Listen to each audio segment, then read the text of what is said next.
રાજ્યમાં આગામી 3 દિવસમાં 3 ડિગ્રી તાપમાન વધવાની શક્યતા। માર્ચ મહિનામાં વૈશાખ મહિના જેવી આગઝરતી ગરમીનો થશે અહેસાસ। મહત્તમ તાપમાન નોંધાયું સરેરાશ 35 ડિગ્રી।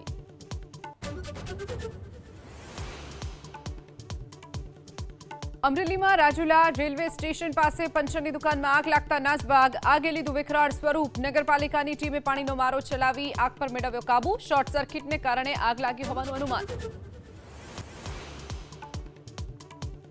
રાજકોટમાં યાજ્ઞિક રોડ પર માધવ કોમ્પ્લેક્સમાં ડબ્બા ટ્રેડિંગ કરતા 3 શખ્સો ઝડપાયા। 9 ફરાર કુખ્યાત બુકી રાકેશ પોપટની ઓફિસમાં ચાલતું હતું ડબ્બા ટ્રેડિંગ।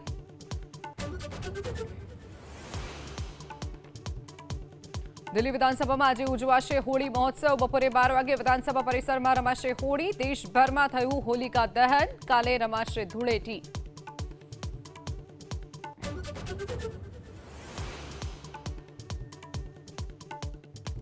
સાળંગપુરમાં ધૂળેટીનો ઉજવાયો ઉત્સવ। ભક્તોમાં આનંદ।